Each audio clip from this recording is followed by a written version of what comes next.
Hello everyone, welcome to Pathak classes. और आज हम स्टार्ट करने वाले हैं अपना लेक्चर नंबर 4 डिफरेंशियल इक्वेशंस का, जिसमें हम आपका आज एक लास्ट टॉपिक रिवाइज कराने वाले हैं जिसका नाम है linear differential equation with variable coefficient. जो लास्ट लेक्चर पढ़ा था हमने, उसके अंदर हमने आपको रिवाइज कराया था linear differential equation with constant coefficient, उनका CF कैसे निकालते हैं, PI कैसे निकालते हैं, सोल्यूशन कैसे निकाला जाता है। ठीक है, सारी चीज़ें हमने डिस्कस कर ली थी। आज हम यहाँ पर पढ़ेंगे जिसमें आपके जो डेरिवेटिव्स के टर्म आते हैं, वो अगर डेरिवेटिव टर्म्स के साथ जो कोफिशिएंट अटैच्ड हैं वो अगर वेरिएबल हैं, तब उस केस में linear differential equation with variable coefficient, या फिर इसको आप बोल लीजिए कॉची-एयलर डिफरेंशियल इक्वेशन, या फिर आप इसको बोल लीजिए होमोजीनियस लीनियर डिफरेंशियल इक्वेशन। ठीक है, तो इस केस में इसका सोल्यूशन कैसे निकालते हैं आज हम बिल्कुल आपको डिटेल में समझाएंगे, और यहाँ पर 3 से 4 एग्जाम्पल्स भी लेंगे जिससे आपको बहुत अच्छे से क्लियर हो जाए इस मेथड के बारे में। ठीक है, तो इससे पहले एक छोटा सा यहाँ पर टॉपिक मैं आपको डिस्कस किए दे रहा हूँ। जो सेकंड लेक्चर था हमारा, जिसमें हमने पढ़ा था exact and non exact differential equation, तो वहाँ पर एक हम नॉन एग्जैक्ट टाइप में कंडीशन पढ़ा रहे थे। तो फर्स्ट केस में हमारा था हम mx प्लस ny चेक करते हैं, और ये किसके इक्वल होना चाहिए, नॉट इक्वल टू 0 होना चाहिए।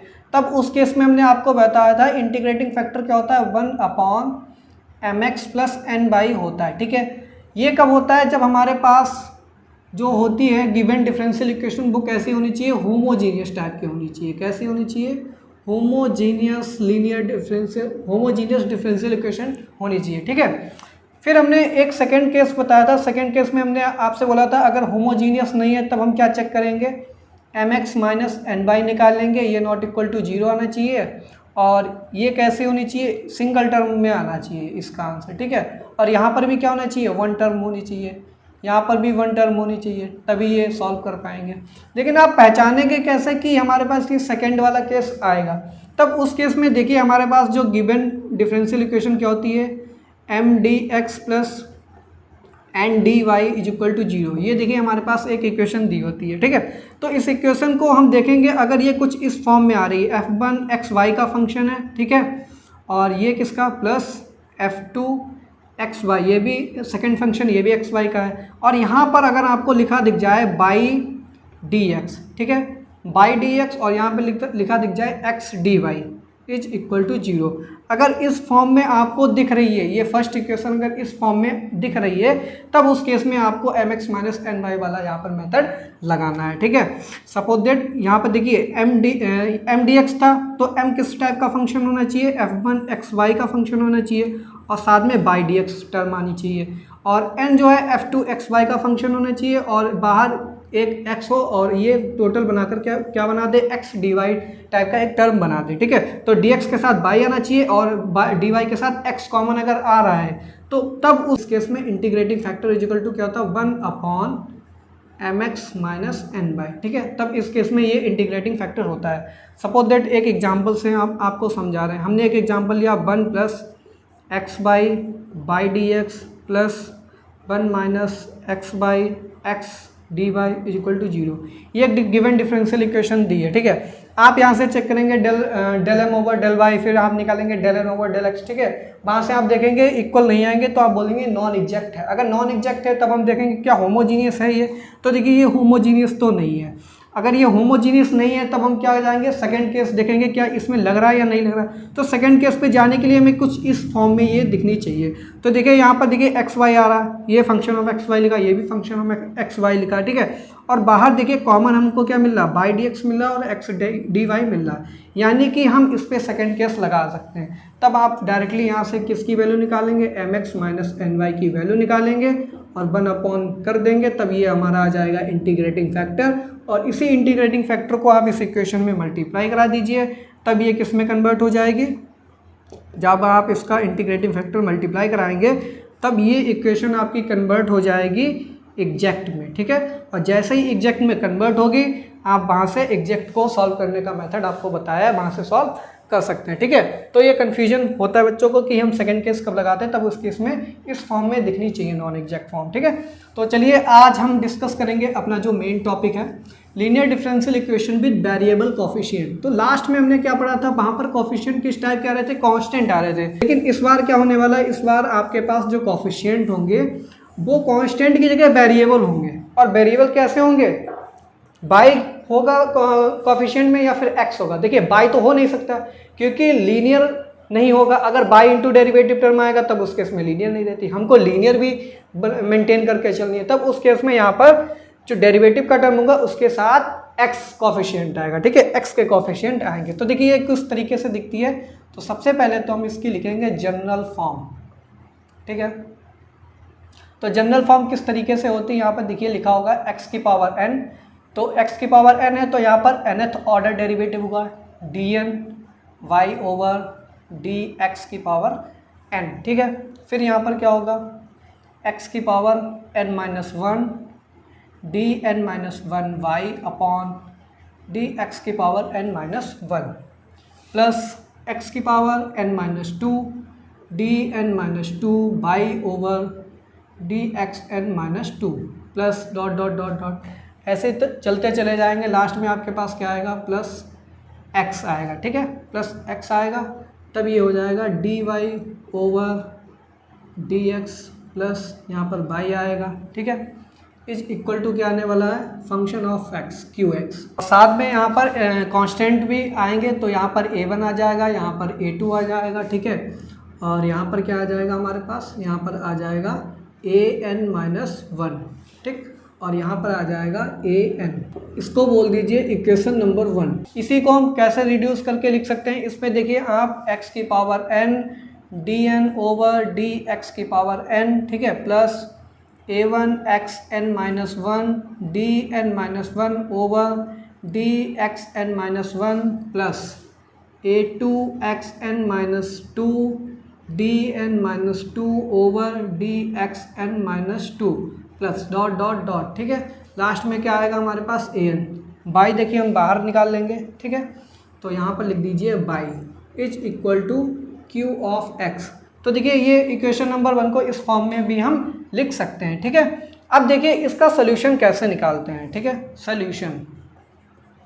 सोल्यूशन ऑफ इक्वेशन 1, ठीक है, जो लीनियर डिफरेंशियल इक्वेशन है इसका हम सोल्यूशन कैसे निकालते हैं। तब देखिए इसके सोल्यूशन के लिए हम क्या करते हैं, हम पुट करेंगे, पुट d ओवर dx, ठीक है, x into D over d x को हम लिखेंगे यहाँ पर थीटा, ठीक है, फिर क्या पुट करेंगे x square d two over d x square को हम पुट करेंगे थीटा, थीटा माइनस वन, ठीक है, फिर x cube D cube over d x cube को क्या पुट करेंगे theta, theta minus one, theta minus two, ठीक है। इसी तरीके से आप चलते चले जाएंगे, तो यहाँ पर क्या आएगा, अगर nth ऑर्डर हम देखेंगे तो x की power n dn over dx की पावर n, तो ये किस तरीके से लिखा जाएगा theta into theta minus one, theta minus two dot dot dot, ठीक है। फर्स्ट ऑर्डर था तो 1 टर्म आई थी, सेकंड ऑर्डर में 2 टर्म आई, थर्ड ऑर्डर में 3 टर्म, तो यहाँ पर कितनी टर्म आएंगी, nth ऑर्डर है तो n टर्म आनी चाहिए, ठीक है। और जब फर्स्ट ऑर्डर था तो देखिए यहाँ पर केवल थीटा लिखा था, सेकंड ऑर्डर में थीटा, थीटा माइनस वन, ठीक है, सेकंड ऑर्डर था तो थीटा माइनस वन तक गया, थर्ड है तो थीटा माइनस टू तक गया। अब जब nth ऑर्डर है तो ये कहाँ तक जाएगा, एक कम पे जाएगा, तो theta minus n minus one तक जाएगा, तो ये क्या हो जाएगा theta minus n minus one तक ये जाएगा, ठीक है। तो इस तरीके से हम इन सारी वैल्यूज को पुट करेंगे इक्वेशन नंबर, इसको बोल दीजिए इक्वेशन नंबर 2, ठीक है। कहाँ पुट करेंगे इक्वेशन नंबर 2 में। इससे पहले एक और चीज़ आप लेकर के चलेंगे, यहाँ पर बोलेंगे let x is equal to, x की वैल्यू हम पुट करेंगे e की पावर z, और e की पावर z हो जाएगा, तब हम क्या करेंगे z की वैल्यू यहाँ से क्या आएगी, z is equal to log x हो जाएगा, ठीक है। ये आप रिमेंबर कर लीजिए, ये आपको पुट करना है जब भी आपको कॉची आयलर डिफरेंशियल इक्वेशन दिख जाए। x की वैल्यू क्या ले लेनी है, e की पावर z, और z की वैल्यू निकाल लेनी है, z is equal to log x आएगा। अब आपको क्या करना है, put in equation 2, second equation में अब हम रखेंगे इन सब की वैल्यूज। तो देखिए इसकी वैल्यू क्या आ रही है हमारे पास, तो इसकी वैल्यू आ रही है theta, theta minus one, theta minus two dot dot dot, theta minus n minus one, ठीक है, और यहाँ पर ब्रैकेट लगा लीजिए, प्लस a1 टाइम्स, अब इसकी वैल्यू क्या आएगी, theta, theta minus one, theta minus two dot dot dot, अब ये n-1 है तो ये n-2 तक जाएगा, तो थीटा माइनस n-2, ठीक है, प्लस फिर लास्ट में टर्म क्या आ रही है हमारे पास, A N dot dot dot A N, और ये बाहर आ जाएगा बाई इज इक्वल टू, ठीक है। फिर आप जब इसको यहाँ पर ओपन करेंगे, ठीक है, ये वाली टर्म ओपन करेंगे, ठीक है, फिर ये वाली टर्म ओपन करेंगे, ये वाली टर्म ओपन करेंगे, सारी टर्म्स को जब आप ओपन करेंगे तो ओपन करने के बाद ये आपकी रिड्यूस हो जाएगी, इसको बोल दीजिए इक्वेशन नंबर 3। तो यहाँ पर जो इक्वेशन नंबर 3 है, इक्वेशन 3 रिड्यूसेस टू, ये किस में अब रिड्यूस हो जाएगी, ये लीनियर डिफरेंशियल इक्वेशन, ठीक है, विद कांस्टेंट कोफिशिएंट में। Linear equation number 3 reduces to LDE with constant coefficient, ठीक है। अब ये जैसे ही linear differential equation with constant coefficient में रिड्यूस होगी, फिर आपको क्या करना है, जो हमने लास्ट लेक्चर में आपको मेथड्स बताए थे, CF निकालो, PI निकालो, उसका सोल्यूशन आ जाएगा, ठीक है। तब आपका आंसर आएगा Z में, ठीक है। तो Z की वैल्यू आपको फिर से वापस से रिप्लेस कर देनी। Z की वैल्यू देखिए क्या निकाली, Z equal to log x, तो जहाँ जहाँ लास्ट में Z आएगा उसकी जगह आपको log x पुट कर देना है और आपको फाइनली आंसर मिल जाएगा, ठीक है। तो अब इसके ऊपर हम कुछ एग्जाम्पल्स लेंगे और जिसके माध्यम से आप बहुत अच्छे से समझ जाएंगे कि कॉची-ऑयलर डिफरेंशियल इक्वेशन को कैसे हम रिड्यूस करते हैं विद कांस्टेंट कोफिशिएंट में। इसीलिए कॉची-ऑयलर डिफरेंशियल इक्वेशन को हम बोलते हैं reducible to LDE, linear differential equation with constant coefficient, ठीक है। इसीलिए इस इक्वेशन को हम एक और नाम देते हैं, क्या नाम है, reducible to linear differential equation with constant coefficient, ठीक है। क्वेश्चन नंबर 1 की बात करते हैं। तो क्वेश्चन नंबर 1 में लिखा है x² d² plus 2xt plus 3 और बाहर लिखा है y is equal to x², ठीक है। तो देखिए सबसे पहले तो इसको हम जनरल फॉर्म में कन्वर्ट करेंगे, तो y को अंदर ले जाएंगे तो कुछ इस तरीके से लिखाइए x² d2y ओवर dx², ठीक है। d² y का मतलब होता है d2y over dx² plus 2x dy over dx plus 3y is equal to 0। ये कुछ इस तरीके से लिखी, इसको बोल दिए इक्वेशन नंबर 1 बोल दिया हमने, ठीक है। इक्वेशन नंबर 1 में हम सबसे पहले क्या करेंगे, put x is equal to e की पावर z पुट करेंगे और यहाँ से z की वैल्यू क्या निकल के आएगी, z is equal to log x हो जाएगा, ठीक है। ये वैल्यू बाद में हमको पुट करनी होगी। अब देखिए अब हम क्या करेंगे, हम रखेंगे x d ओवर dx की वैल्यू किसके इक्वल रखेंगे, थीटा के इक्वल। देखिए फर्स्ट ऑर्डर है तो फर्स्ट ऑर्डर में केवल एक टर्म आएगी।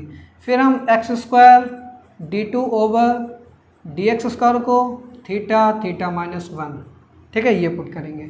अब ये दोनों वैल्यूज आप पुट कर दीजिए, किसमें, put in equation number 1। Equation number 1 में पुट करेंगे तो ये देखिए क्या आएगा, थीटा माइनस 1, फिर प्लस 2, इसकी जगह क्या लिखेंगे, x डी ओवर dx की जगह थीटा लिखेंगे तो ये 2 थीटा हो जाएगा प्लस 3 और ये बाहर बाई कॉमन आ जाएगा इज इक्वल टू क्या हो जाएगा, यहाँ पर q की वैल्यू क्या है, x², ठीक है। तो यहाँ पर x² हो जाएगा इज इक्वल टू x²। इसको देखिए सॉल्व करेंगे तो यहाँ पर क्या बनेगा, थीटा अंदर जब भेजेंगे तो θ² minus theta plus 2 theta plus 3 by is equal to x²। It implies, यहाँ से क्या निकल के आएगा, θ² और ये हो जाएगा plus theta plus 3 is equal to कितना हो जाएगा, by is equal to x²। अब ये देखिए linear differential equation with constant coefficient हो गई। थीटा क्या है, आपका डेरिवेटिव का ही टर्म है, सेकंड ऑर्डर डेरिवेटिव, ठीक है, फर्स्ट ऑर्डर डेरिवेटिव प्लस 3 और बाहर by is equal to x², ठीक है। तो ये LD हो गई विद कांस्टेंट कोफिशिएंट। अब जब इस फॉर्म में ये कन्वर्ट हो गई, अब हमको क्या करना है, यहाँ से ऑक्सिलरी इक्वेशन निकालनी है, ऑक्सिलरी इक्वेशन। तो ऑक्सिलरी इक्वेशन के लिए क्या करते हैं, डेरिवेटिव वाले टर्म में m से रिप्लेस कर देते हैं, तो ये हो जाएगा m² plus m plus 3 is equal to 0 हो जाएगा। अब यहाँ से m की वैल्यू निकाल लीजिए, तो m इज इक्वल टू क्या आएगा, -1 प्लस माइनस अंडर रूट, ठीक है। b की वैल्यू यहाँ पर क्या है, 1, b² माइनस 4ac की वैल्यू क्या आने वाली है यहाँ पर हमारे पास, तो 1 माइनस 12, तो ये हो जाएगा 11। तो ये कॉम्प्लेक्स रूट आएंगे यहाँ पर, ठीक है। तो ये किस फॉर्म में आ गई, m की वैल्यू क्या आ रही है हमारे पास, it implies m is equal to -1/2 plus minus i√11/2। तो ये अल्फ़ा की वैल्यू हो गई, ये हमारे पास बीटा की वैल्यू हो गई। अब आपके पास अल्फ़ा बीटा वैल्यू आ गई है, तब इस केस में सी एफ क्या निकालेंगे, complementary function is equal to, ठीक है। तो कॉम्प्लीमेंट्री फंक्शन अब हमारे पास क्या निकल के आने वाला है यहाँ से। उससे पहले एक और चीज़ यहाँ पर देखिएगा, यहाँ पर ज़्यादातर मिस्टेक क्या करते हैं बच्चे, ये एक्स स्क्वायर यहाँ पर एलिमिनेट नहीं करते, जबकि हमें एक्स की वैल्यू क्या रखनी है, ई की पावर जेड। तो ये जहाँ पर एक्स स्क्वायर है, यहाँ पर एक्स स्क्वायर की जगह क्या होगा, ई की पावर 2z हो जाएगा, ठीक है। x की जगह जब आप एक्स स्क्वायर निकालेंगे तो e की पावर 2z हो जाएगा। तो यहाँ पर भी क्या हो जाएगा, ये e की पावर 2z हो जाएगा, ठीक है। और यहाँ पर भी क्या हो जाएगा, e की पावर 2z हो जाएगा, ठीक है, e की पावर 2z हो जाएगा। तो e की पावर 2z। अब ये देखिए linear differential equation with constant coefficient, ठीक है। और ये फंक्शन किसका आ रहा है, z का फंक्शन आ रहा है, ठीक है। तो जब भी z का फंक्शन आएगा तो कॉम्प्लीमेंट्री फंक्शन में x की जगह अब क्या आएगा, z ही आएगा, क्योंकि जब आप निकालते थे विद कांस्टेंट कोफिशिएंट में वहाँ पर qx किसका फंक्शन होता था, x का फंक्शन।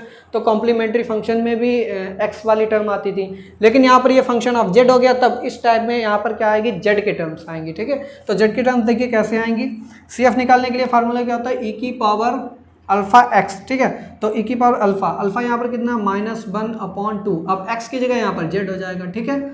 फिर ब्रैकेट के अंदर क्या होता है, C1 cos beta x। Beta हमारे पास क्या है, √11/2। अब x की जगह क्या आएगा, z आएगा, प्लस C2 sin √11/2z, ठीक है। ये हमारे पास कॉम्प्लीमेंट्री फंक्शन आ गया। कॉम्प्लीमेंट्री फंक्शन निकालने के बाद अब आपको निकालना है पीआई, पार्टिकुलर इंटीग्रल निकालना है। तो देखिए पार्टिकुलर इंटीग्रल कैसे निकाल लेंगे, पार्टिकुलर इंटीग्रल के लिए क्या लिखेंगे, एक्स स्क्वायर RHS में है तो एक्स स्क्वायर की वैल्यू क्या हो जाएगी, ई की पावर 2z हो जाएगी, क्योंकि एक्स को किससे रिप्लेस करना है, ई की पावर जेड से, ठीक है। तो ई की पावर 2z अपॉन ये हमारा देखिए कितना आ रहा था, थीटा स्क्वायर प्लस थीटा+3 ये आ रहा हमारे पास। अब जब भी e की power ax upon F D type का फंक्शन आता है तब वहाँ पर क्या करते हैं, d को a से रिप्लेस कर देते हैं। तो यहाँ पर थीटा डेरिवेटिव वाले टर्म से, तो थीटा को किससे रिप्लेस करेंगे, यहाँ पर z का कोफिशिएंट 2 है तो 2 से रिप्लेस कर देंगे, तो ये e की पावर 2z हो जाएगा अपॉन में, तो ये हो जाएगा 2 स्क्वायर 4 हो जाएगा, प्लस 2 हो जाएगा, प्लस 3 हो जाएगा, 3 2 5 5 4 9, तो ये आ जाएगा e की पावर 2z अपॉन 9, ठीक है। ये पी हो गया। तब इस केस में इसका सोल्यूशन क्या होगा, y is equal to CF plus PI, ठीक है। अब CF कितना है, e की पावर -12z। अब z की वैल्यू वापस से रिप्लेस करनी है, z की वैल्यू कितनी है, log x, तो ये हो जाएगा log x, ठीक है। C1 cos √11/2, z की वैल्यू कितनी है, log x, ठीक है। तो ये log x हो गया, प्लस C2 sin √2, z की वैल्यू क्या है, log x, ठीक है। तो ये log x हो जाएगा, प्लस पी क्या है हमारे पास, e की पावर 2z। तो e की पावर 2z का मतलब 2 × z कितना है, log x अपॉन 9 हो जाएगा, ठीक है। देखिए सेकंड वाले में सबसे पहले तो हमको क्या करना है, put x is equal to e की पावर z पुट कर देना है। तो यहाँ से z की वैल्यू क्या निकल गई, z is equal to log x निकल के आ जाएगी, ठीक है। अब हमको क्या करना है, x स्क्वायर d2/dx² लिखा, तो यहाँ पर क्या हो जाएगा, थीटा इंटू थीटा -1 हो जाएगा, प्लस यहाँ पर इसकी जगह थीटा आ जाएगा -1 और बाहर बाई हमारा कॉमन आ जाएगा, इज इक्वल टू हमारे पास इज इक्वल टू में 0 है, यानी कि यहाँ पर पीआई नहीं निकलेगा, ठीक है, क्योंकि हमारा जो राइट हैंड साइड पे जो क्यूएक्स का फंक्शन है वो यहाँ पर 0 है, ठीक है।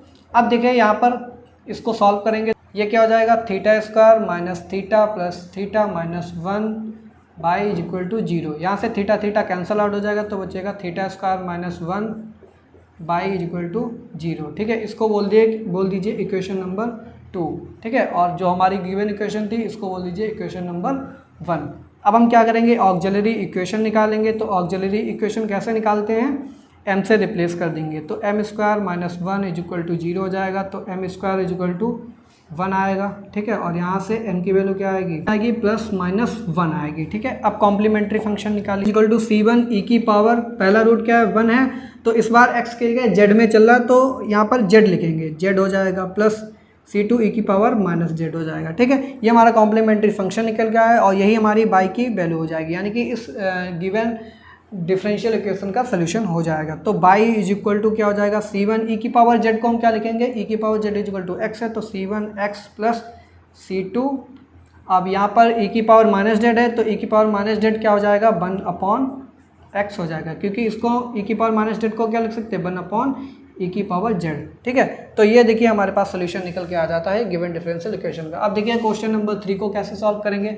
तो यहाँ पर वैल्यू सबसे पहले पुट करेंगे x is equal to e की पावर z, और यहाँ से z की वैल्यू क्या मिलने वाली है, log x मिलेगी। ठीक है, अब हमको क्या करना है, वैल्यू पुट करनी है यहाँ पर। तो ये क्या हो जाएगा, थीटा थीटा -1 हो जाएगा, -4 टाइम्स ये थीटा हो जाएगा +6। ठीक है, और बाई हमारा यहाँ से बाहर निकल के आ जाएगा। यहाँ पर भी पी आई नहीं निकलेगा, केवल सी एफ से ही काम चल जाएगा, क्योंकि क्यू एक्स की वैल्यू यहाँ पर 0 है। ठीक है, अब देखिए इसको सॉल्व करेंगे तो कितना आएगा, theta square minus theta -4 theta +6 y is equal to 0। ठीक है, तो थीटा स्क्वायर -5 थीटा +6। ठीक है, और ये बाई बाहर चल रहा था इज इक्वल टू 0। अब हम निकालेंगे यहाँ पर ऑक्सिलरी इक्वेशन। ठीक है, तो ऑक्सिलरी इक्वेशन कैसे निकालते हैं, m square -5m + 6 is equal to 0। अब हमको क्या करना है, यहाँ से रूट निकालने हैं। तो m -2 m -3 is equal to 0। तो यहाँ से m की वैल्यू आई 2 आएगी और m इज इक्वल टू 3 आएगी। ठीक है, तो 2 वैल्यूज आएंगी।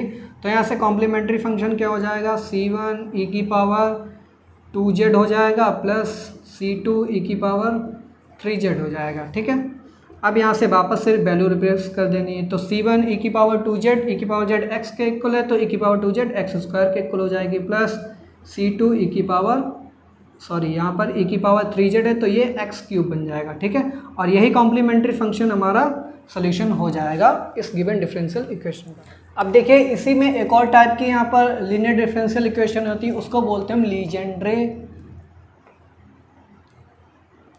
लीजेंड्रेज लीनियर डिफरेंशियल इक्वेशन। ठीक है, अब लीजेंड्रेज लीनियर डिफरेंशियल कुछ नहीं होती है, रिड्यूसिबल टू होमोजीनियस होती है। ठीक है, यानी कि कुछ ऐसी इक्वेशन होगी, उनको हम सबसे पहले होमोजीनियस में कन्वर्ट करेंगे एलडी में, फिर होमोजीनियस एलडी को किस में कन्वर्ट करेंगे, हम विद कांस्टेंट कोफिशिएंट में कन्वर्ट करेंगे, उसके बाद फाइनल आंसर निकालेंगे। ठीक है, तो ये चैन वाइज यहाँ पर प्रोसेस चलती है। तो देखिए ये लीजेंड्रेज एलडी कैसी होती है, तो यहाँ पर देखिए ax प्लस b की power n dn by over dx की power n plus p1 ax plus b की power n-1 dn-1 by over dx की पावर n-1। ठीक है, plus p2 ax plus b n-2, ये कितना हो जाएगा, dn-2 by over dx n-1 plus last में हमारे पास क्या आएगा, p2 है, तो लास्ट में आ जाएगा pn y is equal to q of x। ठीक है, ये होती है लीजेंड्रेज लीनियर डिफरेंशियल इक्वेशन। अब लीजेंड्रेज लीनियर डिफरेंशियल इक्वेशन में हम क्या करेंगे, इसमें देखिए हम कैसे रिड्यूस करते हैं। तो यहाँ पर सबसे पहले पुट, वहाँ पर देखिए x का टर्म आता था, x की पावर n x की पावर n-1, उस टाइप से टर्म आती थी। यहाँ पर ax प्लस b की पावर n इस फॉर्म में चल रहा है। ठीक है, तब हम क्या करेंगे, इसको पुट करेंगे ax plus b is equal to किसके इक्वल पुट करेंगे, z के इक्वल पुट करेंगे। ठीक है, e की पावर z के इक्वल पुट करेंगे, फिर यहाँ से z की वैल्यू निकाल लेंगे। तो z की वैल्यू क्या आ जाएगी, log ax प्लस b। ठीक है, इतना काम यहाँ से निकल के आ गया। उसके बाद हमको क्या करना है, उसके बाद ax plus b first order अगर डेरिवेटिव है d ओवर dx, इसकी वैल्यू क्या हो जाएगी, a इंटू थीटा। ठीक है, फिर ax प्लस b अगर सेकेंड ऑर्डर डेरिवेटिव है, तब उस केस में इसकी वैल्यू किसके इक्वल पुट करेंगे, अब सेकेंड ऑर्डर है तो a स्क्वायर हो जाएगा और थीटा -1 हो जाएगा।